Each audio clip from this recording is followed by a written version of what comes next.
வணக்கம் மக்களே. சற்று முன் போதைப் பொருட்கள் யார் யார் பயன்படுத்தினார்கள் என்று உண்மை வெளிவந்துவிட்டது. அதில் முக்கியமான அரசியல் புள்ளி இருக்கிறார் என்பதை அதிகாரப்பூர்வமாக வெளியிட்டுள்ளனர். யார் யாரெல்லாம் இந்த போதைப் பொருட்களை பயன்படுத்தி உள்ளார்கள்? இப்பொழுது எலெக்ஷன் டைம் நெருங்கிக் கொண்டே இருக்கும் சூழ்நிலையில் இது போன்ற விஷயங்கள் அதிகப்படியாக வெளிவந்த வண்ணம் இருக்கிறது. பல கோடி ரூபாய் இந்த போதைப் பொருட்களில் உள்ளே அடங்கியுள்ளனர். திரையுலகங்களும் அரசியல் புள்ளிகளும் இதில் பார்த்தீங்க அப்படின்னா அதிகப்படியாக பங்கேற்றிருக்கலாம் அப்படிங்கிற நோக்கத்தோடையும் பயன்படுத்துகிறாங்க. அதிகப்படியான போதைப் பொருட்களை தமிழ்நாட்டில் விநியோக விட்டது யாருக்கு இந்த பயன்?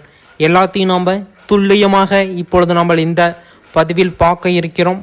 அதற்கு முன்னாடி நீங்கள் நமது சேனலுக்கு புதிவராக இருந்தீங்க அப்படின்னா கீழே சப்ஸ்கிரைப் பட்டன் இருக்கும், அதை ப்ரெஸ் பண்ணிங்க அப்படின்னா பக்கத்தாலே ஒரு பெல் ஐக்கான் வரும். அந்த பெல் ஐக்கானை ஆள் கொடுத்துட்டிங்க அப்படின்னா தமிழ்நாட்டில் எங்கெங்கெல்லாம் இது போன்ற நியூஸ்கள் இருக்கிறதோ உங்களுக்கு இலவசமான முறையில் கொண்டு வந்து சேர்க்கறதுக்கோசரம் இந்த சேனல் இருக்குது. முடிந்தவரை சப்ஸ்கிரைப் செய்து கொள்ளுங்கள்.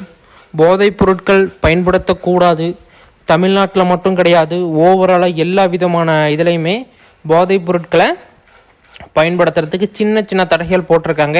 இருந்தாலும் தமிழ்நாட்டில் இந்த 2-3 ஆண்டுகளாக கொடிகட்டி பறக்குது அப்படிங்கிற மாரி பார்த்திங்க அப்படின்னா மதிப்பிற்கும் மரியாதைக்கும் கூடிய எதிர்க்கட்சி தலைவர் எடப்பாடி பழனிசாமி பார்த்திங்க அப்படின்னா இதை சொல்லியிருக்காரு. போதைப் பொருட்கள் ரொம்ப அதிகமாக பார்த்திங்க அப்படின்னா இப்போ தமிழ்நாட்டில் கிடைக்கிது. ஃபஸ்ட்டெல்லாம் தேடி கண்டுபிடிச்சி வாங்குற மாதிரி இருக்கும். இப்போலாம் ஒரு ஃபோன் செஞ்சால் டெலிவரி பண்ணுற அளவுக்கு வளர்ந்துருக்குது. அப்படின்னா அதுக்கு முக்கிய காரணம் பார்த்திங்க அப்படின்னா இப்போ இருக்கக்கூடிய ஆட்சியாளர்கள் பார்த்திங்க அப்படின்னா அவ்வளோ கண்டிஷன் இல்லாமல் இருக்காங்க. நாங்கள் இருக்கிறப்ப எல்லா விதமான கண்டிஷனுமே போட்டோம் அப்படிங்கிற மாதிரி சொல்லியிருக்கிறாங்க.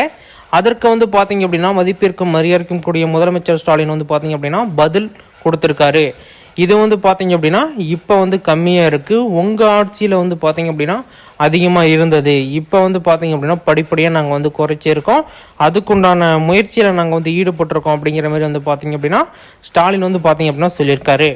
ஓகே, இப்போ பார்த்திங்க அப்படின்னா அவரை கைது பண்ணிட்டாங்களா? அதாவது போதைப் பொருட்கள் கஞ்சா இந்த வியாபாரம்லாம் பண்ணாங்களே அவங்க கைது பண்ணிட்டாங்களா அப்படின்னா கைது பண்ணுறதுக்குண்டான முயற்சியில் ஈடுபட்டிருக்காங்க. கைது பண்ணிட்டாங்க. சிறையில் பார்த்திங்க அப்படின்னா சிறைப்படுத்த போகிறாங்க அப்படிங்கிறது எல்லாமே பார்த்திங்க அப்படின்னா நியூஸ் ஸ்ப்ரெட் ஆகிட்டு இருக்கு. உள்ளே போனால் இன்னும் திடுக்கிடும் தகவல்கள் வெளிவரும் அப்படிங்கிறத எதிர்பார்க்குறாங்க.